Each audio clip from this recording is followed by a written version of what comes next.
Que Dios les bendiga, hermanos, rica y abundantemente. El día de hoy traigo un tema sumamente especial, hermanos, que quería compartir con ustedes ya desde hace tiempo, porque he estado leyendo algunas información acerca de este tema, y es un tema, hermanos, más delicado, es un tema muy delicado, ¿verdad? Que a muchos no les gusta que se toque, menos desde el púlpito, ¿verdad? Porque se da a malas interpretaciones, y es hablar acerca de tu dinero. Dios y mi dinero. El dinero, hermanos, es un recurso necesario que todos los días ustedes y yo utilizamos. De alguna manera u otra se nos paga, ya sea semanal, cada 2 semanas o mensualmente. Pero siempre hay un ingreso. Es verdad que hay veces que lamentablemente no lo hay y que se lastima, ¿verdad?, el ingreso al dinero y por ende se lastima otras áreas, quizás en la vestimenta, en la comida. Muchas veces esto, hermanos, es notorio. Y no nos gusta hablar del dinero, ¿verdad? Eso es algo muy personal, hermanos, entre cada uno de ustedes. A veces ni entre los matrimonios se hablan, ¿verdad? Esto es tuyo, es para mí, y ya cada uno por allá, ¿verdad? Oye, se me acabó ya el dinero. Pues no. Fue tu problema, ¿verdad? ¿Por qué no lo cuidaste bien? Y creo que es algo, hermanos, que todos los matrimonios, que todos los individuos, que hasta a los niños se les debería de enseñar cómo Dios ve el dinero. Dios no está en contra del dinero, hermanos. Dios ha bendecido a través de la fuerza del trabajo y es mi deber como pastor mostrarle lo que Dios dice acerca del dinero. Y honestamente, hermanos, siempre los seres humanos queremos hacer riquezas, queremos más, ¿verdad? Hay muchos niños que dicen, yo ya quiero ser grande para hacer dinero. Ya los adultos los vemos, pobre, ¿verdad? No todos van a caer en eso, quizás no saben lo que van a enfrentar, etcétera, etcétera. Pero todos nos vimos en esa situación. Todos quisimos en algún momento de nuestras vidas lograr cierta cantidad de dinero porque creímos que eso nos iba a traer felicidad. Y muchos lo han logrado, han llegado a ese punto y sabes una cosa, se han dado cuenta que es insuficiente y quieren más. O hay más gastos, o hay más y deslices por donde se va el dinero. Y creo que todos lo hemos vivido. Mi esposa es bien honesta conmigo, gracias a Dios por ella. Me dice, el tema del dinero a ti no te gusta, ¿verdad? Digo, ¿sabes una cosa? A veces hasta lo hago inconscientemente. ¿Por qué, hermanos? Porque así hemos sido programados. Quizás tu mamá o tu papá te enseñaron y te dijeron, no, usted tiene que hacer mejor vida que la que nosotros tuvimos. No, usted haga esto, usted aquello. Sin darnos cuenta, hermanos, que no se trata de hacer más, sino saber cómo utilizarlo. Yo he conocido gente, hermanos, que desde muy abajo ha salido muy arriba. Y no tienen estudios muchos de ellos. No es el estudio, es la capacidad de saber cómo administrar el dinero. Ahora imagínate que detrás de eso esté Dios diciéndote cómo se utiliza el dinero. Ahorita que te decía que estaba investigando, llegué a un estudio, tú lo puedes leer en el internet, ¿verdad? Y usualmente está en la enciclopedia más conocida del internet, ¿verdad? ¿Sabe cuál es, verdad? Wikipedia. La puede buscar y ahí va a encontrar, hermanos, que se hizo un estudio a nivel mundial preguntando en dónde se encontraba la riqueza del mundo. Y me asombró, hermanos, honestamente me asombró mucho. ¿Sabe quién pensaba en qué grupo se encontraría la riqueza? Yo dije, pues a través de la historia serían ¿quiénes? Ellos nada más es el 1.1% de la riqueza mundial. Yo también pensé, los judíos. Pero ese 1%, hermanos, son los más ricos. Son judíos, los más ricos. ¿Saben dónde se concentra la gran mayoría de la riqueza? El 55% de la riqueza mundial, 55% en los cristianos. Pues nosotros no estamos, nosotros estamos en el otro. 45, ¿verdad? ¿Qué pasó? Pero los millonarios y billonarios del mundo, el 55% son cristianos. Y yo decía, Dios, hay una relación en eso. Tiene que existir algo.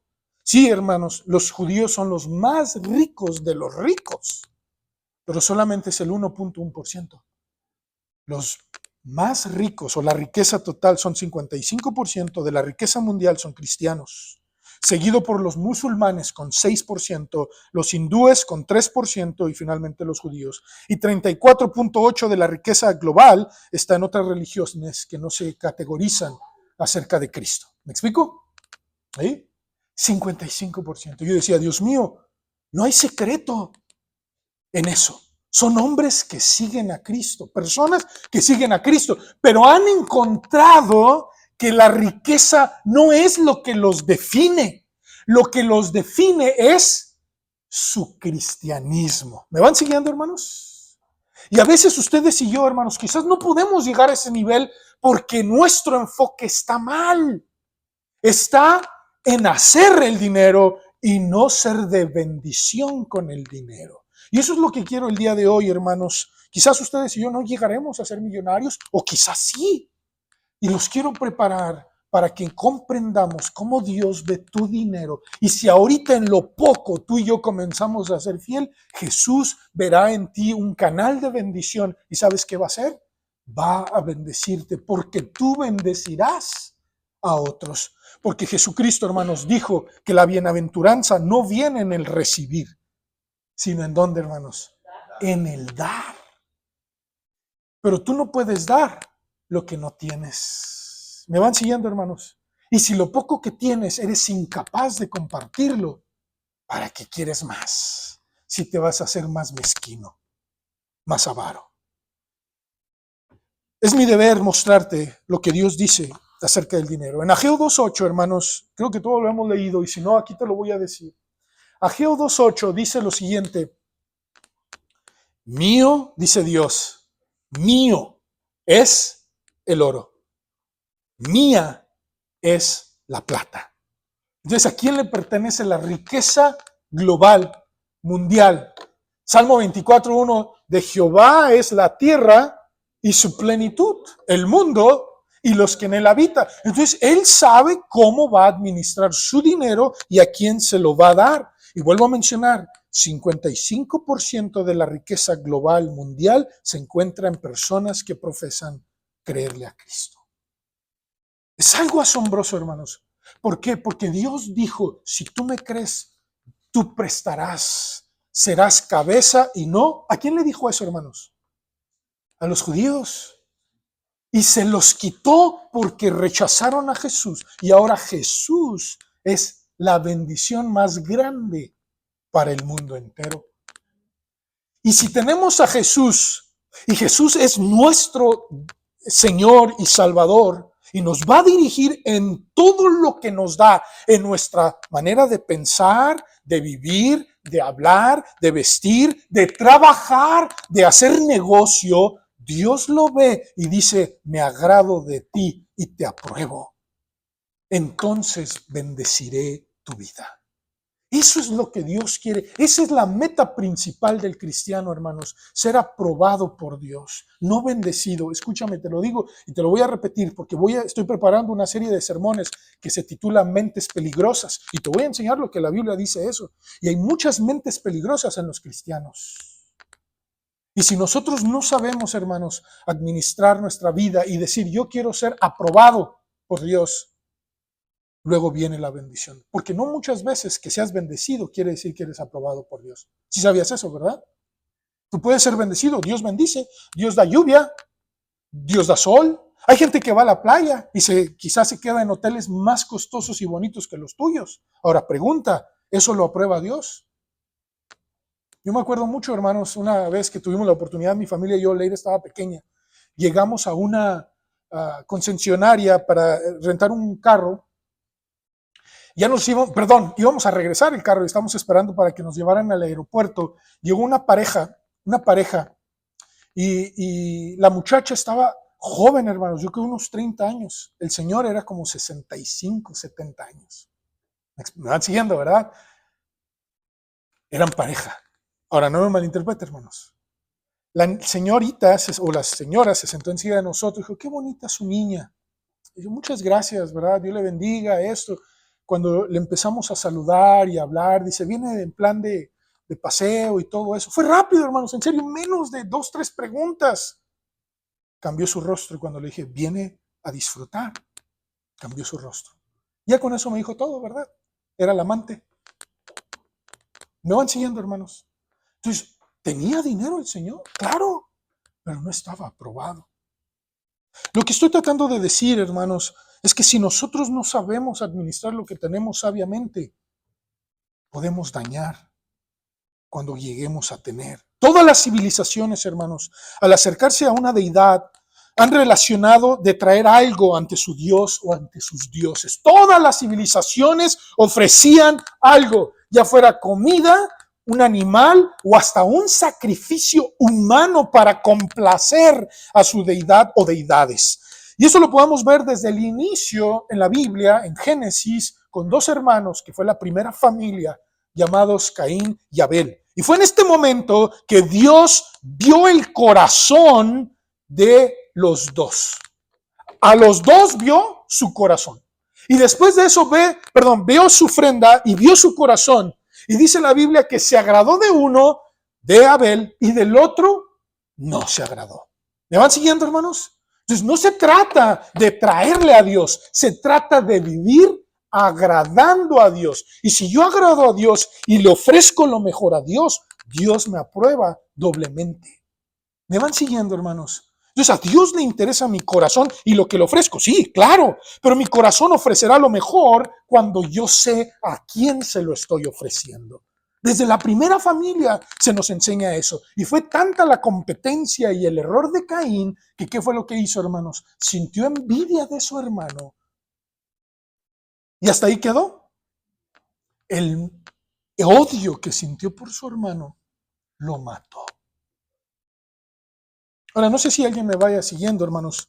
Según la interpretación judía por el texto original, se da a entender que fue Abel quien le nació darle a Dios una ofrenda. Aunque se pone primero a Caín por ser el primogénito, después de ahí dice, y Abel también. Cuando lo lee en el original, dice, fue Abel el primero, lo hizo así, pero por darle lugar a Caín, por ser el primogénito, se habla primero de él. Porque para el judío, hermanos, el primogénito siempre debe ser mencionado primeramente. Pero en realidad fue Abel al que le nació ir y ofrecer una ofrenda. Y Caín, al sentirse mal y decir, este es porque sí, yo no, lo hizo con malas intenciones. Lo hizo incorrectamente. Quiero afirmarte que a Dios le importan tus finanzas. Y te lo afirmo con toda seguridad. A Dios le importan tus finanzas. Y Él sabe lo que estás padeciendo, sabe lo que estás necesitando, sabe también cuánta cantidad más necesitas, en qué gastos se te van que son quizás incorrectos, que no son sabios. Y hermanos, por favor, te lo digo con todo mi corazón, tú también lo sabes. Tú también puedes saber ahorita, quizás puedo quitar esto de mi vida, este gasto no es necesario, esto, aquello, más allá. Tienes que aprender a administrar tu dinero. Quiero afirmarte y te voy a dar indicaciones en el nombre de Jesús para mantener economías sanas. Pero a veces no le prestamos atención. Hemos sido programados para ver el dinero como algo sumamente importante y no lo es, hermanos. No lo es. La Biblia, hermanos, no dice que no lo sea. Escúchame bien. Dice que es importante, pero no es lo más importante. Jesús lo explicó en Mateo capítulo 6. En Mateo capítulo 6, ¿qué dijo Jesucristo? Dijo, buscad primeramente el reino de Dios y su justicia. Y yo te voy a añadir todo esto demás. ¿Y qué hablaba? ¿Qué era lo demás? Vestimenta, calzado y alimento. ¿Cómo se obtienen esas cosas hoy en día, hermanos? Con dinero. Con dinero, hermanos. Dios dice, búscame a mí y yo te añado. ¿A quién no le gusta encontrar una buena ropa a un buen precio? A veces usted ve la ropa y dice, híjole, no, esto no lo vale. Yo lo he hecho, hermanos. Si usted no lo ha hecho, creo entonces que no ha ido a los lugares correctos, ¿verdad? A veces ve la ropa y dice, está muy cara, pero me gusta. Bueno, si tiene la capacidad adquisitiva de hacerlo y no se siente mal, hágalo. No hay ningún problema. Pero si sabe que le va a afectar, a sus finanzas, dice uno, ¿para qué hacerlo? ¿Me van siguiendo, hermanos? O sea, si en esa simpleza a veces no somos capaces de detenernos y decir, esto no es conveniente ahorita, quizás lo puedes hacer en algún futuro. Dios no tiene problema con eso, pero necesitamos empezar a administrar nuestro dinero porque es la fuente de nuestro ingreso. Es el resultado de nuestro trabajo y ser sobre todo agradecidos según la obra que Dios nos da. Pero si eso se apodera de ti, se apodera de tu mente, de tu corazón, entonces vas a vivir de la manera que el mundo vive. Dime cuánto tienes y te diré cuánto vales. ¿Lo has escuchado? Dime cuánto tienes. No sé cuántos de ustedes los han tratado, y creo que a todos, y no es agradable. Como te ven, te tratan. ¿Lo ha visto? ¿Se lo han hecho? Sí. Y es agradable. ¿Sabe por qué? Porque nos miden según nuestra capacidad adquisitiva. Hermanos, esto es lo más erróneo que podemos hacer. Y Pablo lo trató, hermanos. Pedro también lo trató y dijo, si ves a una persona entrar y que no está bien vestida, le dice, siéntate aquí abajo. Y ves a alguien que entra con ropas, ¿verdad? Y con toda pompa y le dices, pásale hasta allá enfrente. ¿No haces acepción de personas? Jesucristo lo habló. Dice, yo no hago acepción de personas. Pero el dinero sí cambia la mente y hace acepción de personas. Hermanos, se los digo con todo mi corazón. Y este es el primer punto. Si tú quieres saber que Dios bendice tu dinero, tenemos que cambiar la mente acerca del dinero. Y te va a costar trabajo. Sí te va a costar trabajo, pero es necesario. Y lo primero que debemos de aprender es el dar a Dios y a su obra. Ahora, hay mucha gente que se me ha acercado. Aquí no, hermanos, pero antes sí se me acercaba la gente y me decía, el diezmo ya no es para los cristianos. Y se sorprendía cuando yo le decía, ¿de acuerdo? Ya no lo es. Ya no lo es. Es para los judíos. El diezmo es para los judíos. Y se lo digo con todo mi corazón, pero ahorita vamos a ver y quiero entrar a detalle. Porque es verdad. Si usted lee Hechos 15 a los gentiles y a la iglesia de Cristo, no se le obliga a dar su dinero, ni el diezmo. Eso ya no es para, eso es para los judíos. Y la gente se me quedaba así, ¿cómo? Pero sí habla de ofrenda. Sí habla de ofrenda. También habla acerca de dar primicias, usted lo puede hacer, de los bienes materiales. Pero quiero adentrarme a explicar a qué me refiero. Porque usted va a decir, entonces no debo dar mi diezmo. Bueno, esa va a ser su decisión después de meditar y estudiar lo que dice la Biblia. Debemos comprender que en el Antiguo Testamento Dios le pide a su pueblo a no depender de los bienes materiales. Ya meditamos, hermanos, que Dios es el que da. Dios le dijo, yo soy el que te va a dar, yo soy el que te va a proveer. Vas a andar por el desierto y dice la Escritura que su ropa ni su calzado no se desgastaron. O sea, eso, hermanos, naturalmente es ilógico, es fuera de sí. No se puede entender que tu calzado por 40 años no se haya echado a perder. Obviamente hubo cambios, no me malinterpreta, hermanos, pero está diciendo la Biblia que fue algo sobrenatural, fue la mano de Dios bendiciendo al pueblo en el desierto. Proveyó alimento, tanto de carne, bebida, agua, proveyó todo lo que era necesario para que ellos estuvieran bien. Él proveía. ¿Me van siguiendo, hermanos? Entonces, eso hay una gran riqueza y enseñanza en eso, hermanos. Gran riqueza. Pero Dios les estableció preceptos, instrucciones de cómo se debía de administrar el 10% de sus ingresos. Ahora, te voy a explicar cómo lo hacen los judíos. En Números 18, hermanos, cuando tenga la oportunidad de leerlo, yo solamente voy a leer algunos versículos por cuestión del tiempo. Números 18 se explica exactamente cómo los judíos hasta hoy en día, muchos de ellos utilizan las ofrendas y el diezmo. Recordemos que la Biblia principalmente se enfoca en el área agrícola y animal. Otra vez vuelvo a mencionar, en el Antiguo Testamento no tenían los shekels, que son la moneda nacional hebrea o judía en este tiempo, ahora de Israel, perdón, ahora sí utilizan los shekels, pero ahora en aquel tiempo, hermanos, era mayormente agrícola y animal. ¿Me van siguiendo, hermanos? Entonces, plantas, semillas, producto de la tierra y también los animales. Entonces, cuando usted lee la Biblia y dice, y traerás el 10% de tus animales, lo mejor de tus animales, o traerás el mejor producto de la tierra, pues esa era su fuente de ingreso, era agrícola y animal. Y ellos, hermanos, en los versículos del 8 al 20, Números 18, a partir del 8 hasta el 20, dice, dijo más Jehová a Aarón, he aquí yo te he dado también el cuidado de mis ofrendas. Todas las cosas consagradas de los hijos de Israel te he dado por razón de la unción, y a tus hijos, ¿por cuánto, hermanos?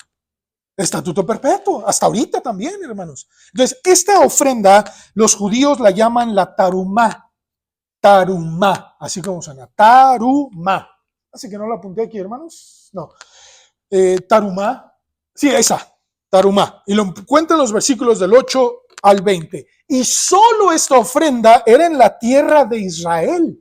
Cuando ellos fueron exiliados, no se daba ni en Babilonia, ni en Asiria, ni cuando fueron fuera. Solo en Israel el tarumá se daba. ¿Y a quiénes se daba, dice ahí, hermanos?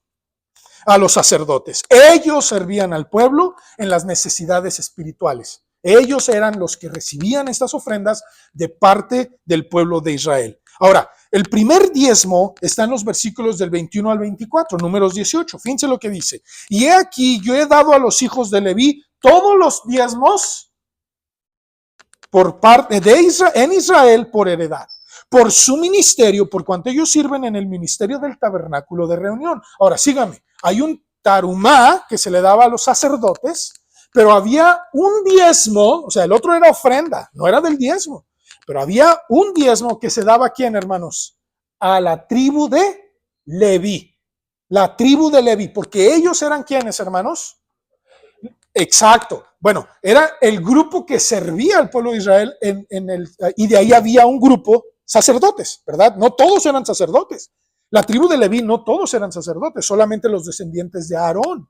Pero la tribu de Leví era la que servía en el tabernáculo y eran los que no tenían tierra o heredad y recibían del pueblo de Israel del diezmo de cada familia para los levitas. Entonces, las 12 tribus, porque eran 12 más ella, que no tenía heredad, recibían de parte de las demás 10%. ¿Me van siguiendo, hermanos? Ese era el primer diezmo. Se llamaba Maaser Rishon. Rishon es cabeza, o Rosh.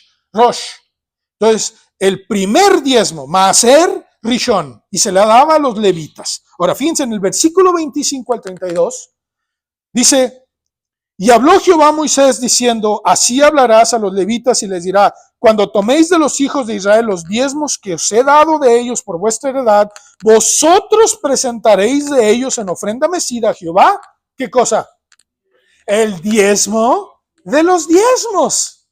Entonces, el pueblo de Israel decía, voy a separar el 10% agrícola o animal, se lo voy a dar a la tribu de Leví.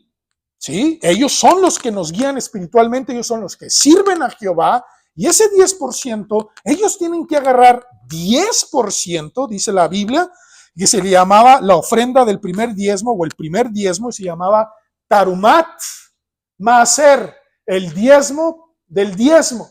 Tarumat Maaser. ¿Y a quién se lo daban? Muy bien, ¿a quién se lo daban? Versículo 26.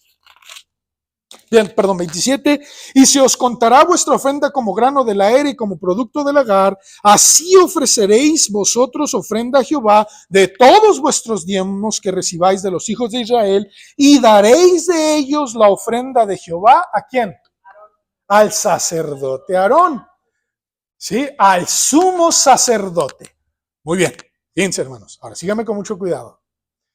Eran 3 diferentes ofrendas y diezmos. Aquí, hermanos, se quieren morir por 10%, ¿verdad? Fíjense, ellos, los judíos, le daban una ofrenda, decía, esto es el 10%, va a los levitas, pero esto es una ofrenda y va a los sacerdotes, solo en la tierra de Israel. Ya vimos 3, Tarumá, Maaser Rishon y Tarumat Maaser. Entonces, el primer diezmo era los levitas, y los levitas agarraban el 10% de ese 10%, es decir, el 1%, y se lo daban ¿a quién? Aarón. Y Aarón no tenía que dar diezmo, hermanos, porque era el sumo sacerdote. Si usted léalo, ya no tenía que diezmar, porque el sacerdote era el que intercedía a Dios, perdón, al pueblo hacia Dios y le hablaba a Dios. ¿Sí? Y fíjense, versículo 29. De todos vuestros dones ofreceréis toda ofrenda a Jehová, de todo lo que te sobra. ¿Eso dice? Lo mejor. Ahora, ¿quién estaba dando esa orden, hermanos? Dios. Ahora, síganme con mucho cuidado. Eso es para los judíos. ¿Sí? Totalmente de acuerdo. Es para los judíos. En Números 14 se habla del segundo diezmo. Números 14, hermanos. Y ese es el segundo diezmo. Y ahí vamos al primer diezmo. El segundo diezmo era comerlo en Jerusalén o redimirlo. Entonces, mi primer diezmo iba para los levitas. Y los levitas tenían que darle al sumo sacerdote el 10%. Ahora, en Números 14, el segundo diezmo era comerlo en Jerusalén. Entonces, yo apartaba otro 10%, o sea, ya son 20%, y el otro 10%, yo tenía que ir a Jerusalén con mi familia para comerlo en Jerusalén. Por lo menos una vez al año. Algunos lo hacían cada 2 o 3. Y si yo quería tomar de ese diezmo, el Señor, ya no tengo que tomar, puedes tomarlo, pero vas a tener que agregar la quinta parte cuando lo puedas recuperar. O sea, Dios permite. Dios es muy buen negociante, hermanos. Es bueno, hermanos, porque es sabio. Les permitía, hermanos, ¿sí? Pero tenía que respetarse. En Números 14, hermanos, en segundo diezmo, comerlo en Jerusalén o redimirlo con dinero y viajar a Jerusalén. O sea, aquí tengo para hacerme mis panes, mis uvas, mis frutos del olivo, las aceitunas y tengo que ir a comerlo a Jerusalén, pero no puedo. Entonces, lo que voy a hacer es, lo voy a vender y con ese dinero me voy a ir a Jerusalén, yo y mi familia, y allá vamos a comprar la comida. ¿Quién vio eso, hermanos? Allá, Jesús. Y cuando llega Jesús y ve, estos están viajando y deben de ofrecer lo mejor, pero todo el Sanedrín y los sacerdotes, porque ellos eran los negociantes malos, ellos eran los dueños, ¿qué es lo que hacían, hermanos? Le dan un tuerto, le dan un pintado, le dan un manchado, una oveja mala, una con la pata quebrada. Es un ejemplo, ¿verdad? En vez de cambiarle el dinero a lo que es, le subió hasta el 20-30%. Eran usureros, eso es usurero. Cualquier relación con entidades económicas de este tiempo no es semejanza, es la realidad. ¿Me explico? Dios está en contra de eso. Sí, sí lo está, hermanos. Números 14. Segundo diezmo, comerlo en Jerusalén o redimirlo con dinero y viajar a Jerusalén y gastarlo allá. Ahora, en Deuteronomio 28-29 había otro 10%. Entonces, hay años que había hasta el 30%. Y hermanos, este 30%, este 10% cada 3 años, Deuteronomio 28-29, ¿para quién era, hermanos? Para las viudas y los pobres. ¿Se acuerdan de Booz y Ruth? ¿Qué pasó con Booz, hermanos? ¿Qué hacía Booz? Le dijo, esa 10%, no dijo 10%, pero dice, esa área no la toquen. ¿Es para quiénes? Los pobres y los viudas. ¿Y quién estaba ahí como viuda? Ruth. Ruth estaba ahí espigando, porque Booz entendió que Dios le había dicho, tienes que dar a los pobres y a las viudas. Ahora pregunta, ¿le faltó al pueblo de Israel la bendición mientras ellos eran obedientes, aun cuando tenían hasta el 30%? No. Y hasta la fecha es del 1% son los más ricos de los ricos. De hecho, muchos bancos y grandes empresas son dirigidos por judíos, hermanos. ¿Sí? Lo que quiero decir, hermanos, surge la pregunta, ¿debemos de nosotros en este tiempo que estamos bajo un nuevo pacto diezmar? Bueno, quiero responderle, hermanos. Mire, la Biblia no nos obliga a hacerlo. No lo hace. Sin embargo, quiero leer algunos pasajes y ya usted toma la decisión. Vamos a ver. Esta es una línea de tiempo, ¿verdad? Le voy a pedir a mi esposa que por favor me ayude a enfocar. Y vamos a ver, hermanos, cómo podamos nosotros explicarlo. No, con la cámara, perdón. ¿Sí está? ¿Sí? Entonces, aquí, no sé si alcancen a ver, hermanos, ¿sí? Esta es una línea de tiempo. ¿Más o menos? Ok, muy bien. En Génesis 14:20, hermanos, se nos habla de Abraham y Melquisedec alrededor de 2000 años antes de Cristo. Génesis 14:20 dice que Dios había bendecido a Abraham después de una guerra porque habían tomado rey Kedorlaomer y otros reyes habían tomado a Lot y a su familia, y él fue con unos hombres y va tras ellos y los alcanza, y después de regresar de la batalla se topa con un sacerdote llamado Melquisedec, que significa rey de Salem. Fíjense lo que hace. Y le dijo desde el 18, entonces Melquisedec, rey de Salem y sacerdote del Dios Altísimo, sacó pan y vino y le bendijo diciendo, bendito sea Abraham, el Dios Altísimo, creador de los cielos y de la tierra, y bendito sea el Dios Altísimo que entregó tus enemigos en tu mano, y le dio a Abraham los diezmos de todo. Muy bien. Entonces, Dios le utilizó a Melquisedec, que era un sacerdote, rey de Salem, y que después Jesucristo se le llama como este hombre, Melquisedec. Y Abraham le dio los diezmos de ¿qué, hermanos? De todo. Ahora, pregunta, ¿era Abraham judío? No, no era judío, hermanos. Sí, él era gentil, como usted y como yo. Ahora, fíjense por qué Abraham bendijo a este hombre. Porque Melquisedec, ¿qué le dio, hermanos? Le dio pan, vino y bendición. Pregunta, ¿no te da eso Dios a ti? Bueno, quizás el vino ya no es lo mismo, ya es diferente, ¿verdad? En aquel tiempo era 1 de alcohol por 3 de agua, y ahora son 3 de alcohol por 1 de agua, ¿verdad? Es muy diferente el vino. Pero vuelvo a mencionar, Dios le dice a Abraham era riquísimo, hermanos, dice la Biblia así, lo utiliza en superlativo, dice era riquísimo, no tenía necesidad. Pero este rey, ¿saben qué hizo con Abraham? Ven, Abraham, ten pan, ten vino y te bendigo. ¿No dice eso la Biblia? ¿O nada más en la mía dice eso, hermanos? Pregunta, ¿nada más en la mía dice eso? Dice, y sacó pan y vino y lo bendijo, ¿o no? ¿Y qué hizo Abraham? Le dio los diezmos de todo. Abraham no era judío. Pasan casi alrededor de 120 años, 120 años, hermanos, se dice rápido, ¿verdad? ¿Y qué pasó, hermanos, en esos 120 años? Israel, el nieto de Abraham, en Génesis 28-22, que es alrededor de 1880 antes de Cristo, ¿qué hizo Israel, hermanos? Le prometió a Dios, si tú me bendices, si tú vas conmigo, si tú me das un buen resultado, porque voy a enfrentar a mi hermano Esaú y no sé qué otras cosas voy a tener que enfrentar, Señor, y bendices a mi familia, yo me comprometo a qué cosa, hermanos, a dar el diezmo de todo. ¿Era Israel judío? ¿Estaba la ley? No, hermanos. Y Jesucristo dice que no, el pueblo de Israel era descendiente de Abraham, Isaac y Jacob, o Israel. ¿Sí? Pero ¿cómo nos llama Gálatas a nosotros? ¿Que somos hijos de quién, hermanos? ¿De Abraham? Y voy para allá. 150 años después, hermano, 450 años después, viene la ley. Y lo que acabamos de leer, números 18, Deuteronomio 28 y 29, estamos hablando del año 1430, 450 años. Y no le ofrecían a Dios nada. Y Dios no se enojaba, hermanos, no se enojaba.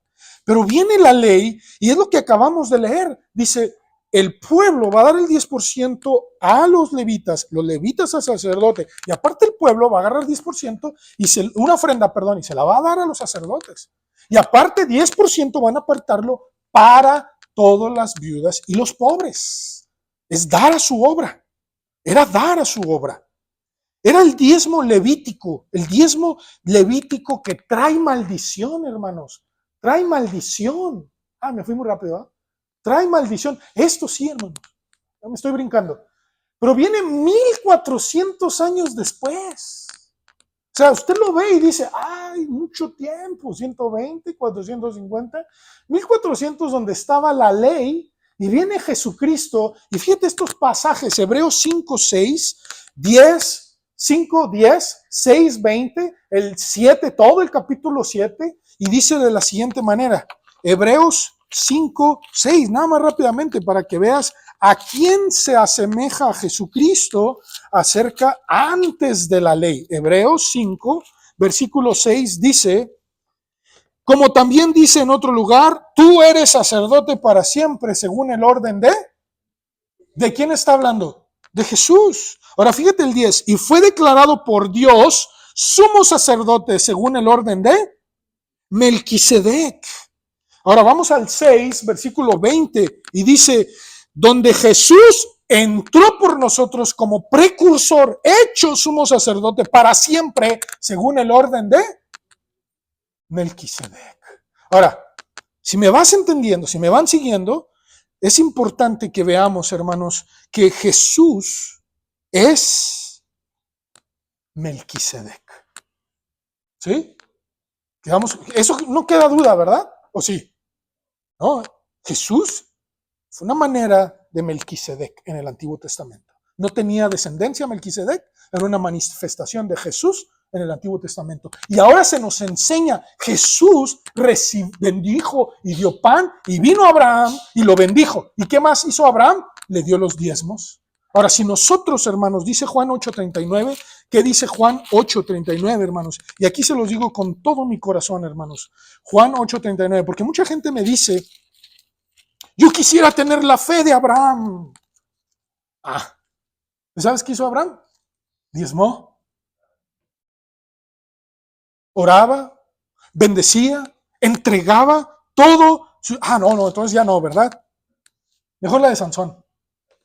Dice Juan 8:39, yo hablo lo que he visto acerca del Padre, y vosotros hacéis lo que habéis oído cerca de vuestro padre. Y respondieron y le dijeron, nuestro padre es Abraham. Jesús le dijo, si fueseis hijos de Abraham, ¿qué cosa? ¿Quién está hablando ahí, hermanos? Entonces, ¿qué está diciendo Jesús, hermanos? Ahora estamos tú y yo aquí, 2024, después de Cristo. ¿Qué debemos de hacer, hermanos? Mire, aquí había bendición, ¿o no? Dios le dio pan, vino y te bendigo. Aquí había maldición. Si tú no dabas el diezmo, ¿qué había, hermanos? Malaquías 3:10. Entonces, eso no es para nosotros. Esto es para nosotros. Aquí hay maldición. Y viene Jesús y dice, yo traigo pan y vino. ¿Qué dijo Jesús, hermanos? Yo soy el pan de vida. Es más, si tú te acercas a mí, te voy a dar agua y nunca más tendrás sed. Te bendigo. Dios mío, dice, aquí hay bendición. Entonces, por lógica sencilla y simple, hermanos, ¿qué debemos de hacer los cristianos? Hacer las obras de Abraham. Ahora, eso fue el mínimo. Abraham dio el mínimo. 10. ¿Qué debemos de hacer nosotros, hermanos, entonces? Esa es su decisión. Eso va a ser usted y Dios. Y si usted no le quiere dar a Dios, está bien. Los judíos, hermanos, cuando había pérdida, no diezmaban. Cuando había, Dios permitía. ¿Hay pérdidas? No diezmes. Pero cuando te recuperes, da tu diezmo. ¿Tienes necesidad de agarrar el diezmo? Agárralo. Pero tienes que regresar la quinta parte. Eso no nos gusta, porque hay que maldición. Pero en Jesús todo es bendición. Todo. Y por eso cuando la gente me dice, yo no diezmo, Dios no es bendición. Jesús no es bendición para ti, entonces. No estás recibiendo lo que Él te quiere ofrecer. Y termino, hermanos, yo sé que es mucho, hermanos, pero rápidamente, porque en ese mismo estudio que se hizo acerca de la riqueza, se ha comprobado que entre más rica una nación o una familia, más se aleja de Dios. Qué ironía, ¿no? Y disculpe que se lo diga, porque ¿quién es el que provee esa riqueza? Dios. Y entre más rico, más te alejas. Dice Deuteronomio 8, y termino con este pasaje, por favor, termino con este pasaje. No pone atención. Dice Deuteronomio 8, 17 al 19, y digas en tu corazón, mi poder y la fuerza de mi mano, ayúdame al piano, por favor, si es lo que quise decir. Mi poder y la fuerza de mi mano me han traído esta riqueza, sino acuérdate de Jehová tu Dios, porque Él te da el poder para hacer las riquezas a fin de confirmar su pacto que juró a tus padres, como en este día. Mas si llegares a olvidarte de Jehová tu Dios y anduvieres en pos de dioses ajenos y les sirvieres y a ellos te inclinares, yo lo afirmo hoy contra vosotros, que de cierto pereceréis. ¿Qué va a ser la riqueza, hermanos? Sin Dios te va a llevar a perecer. Ahora, perecer no significa nada más morir, hermanos. Significa perder tu enfoque. Ahora, si tú entiendes esto, hermanos, si entiendes esto, no te detengas. Dios te va a dar pan, te va a dar vino, es decir, recursos necesarios para el alimento y te va a bendecir. Sé de bendición y Dios te va a bendecir. Ahora, yo no sé si el día de hoy tú vayas a tomar una decisión, porque esto afirmó Moisés en el Antiguo Testamento y Pablo lo trae a colación en 1 Timoteo 6, 17 al 19. Les dice, no confíes en las riquezas. Dile a los ricos de este mundo, dile a los cristianos ricos que no confíen en sus riquezas. ¿Eso dice o no? Entonces, ¿puede haber cristianos ricos? Sí, ahorita el 55% de la riqueza global está en manos de cristianos. Y es mi oración que no les pase esto, que dejen de creer en que Dios es el que provee y que digan, mi inteligencia, mi dinero es lo que me ha traído hasta aquí. Pero cuando tú dices, fue la bendición de Dios, porque Jesús gobierna y dirige mi vida. Entonces, Dios te va a dar tu pan, te va a dar la bebida, y te va a dar la bendición. Y si tú lo entiendes y lo comienzas a hacer, dice en 2 Corintios 9, del 7 al 9, en conclusión, cada uno dé como propuso en su corazón, no con tristeza ni por necesidad, porque Dios ama al dador alegre. Entonces el judío, hermanos, da mínimo 10%, es el mínimo, máximo 20%. Eso es lo que ellos hacen. Y en ellos se concentra la riqueza más grande del mundo. Eso era 1%, lo entiendo, pero son los más ricos. ¿Por qué, hermanos? No es casualidad. Si tú lo llegas a comprender, aquí hay bendición. Aquí hay bendición. Si tú eres hijo y quieres la fe de Abraham, comienza con tus recursos. Y Dios se encargará de tu vida. Si necesitas hacer un presupuesto, hazlo. Si necesitas limitarte a hacer ciertas cosas, hazlas. Cuando llegue la oportunidad, disfrútalo. Pero hay veces que hay, y disculpe la expresión, apretar el cinturón. ¿Sí? De muchos nos caería bien, ¿verdad? Si alguien me entendió.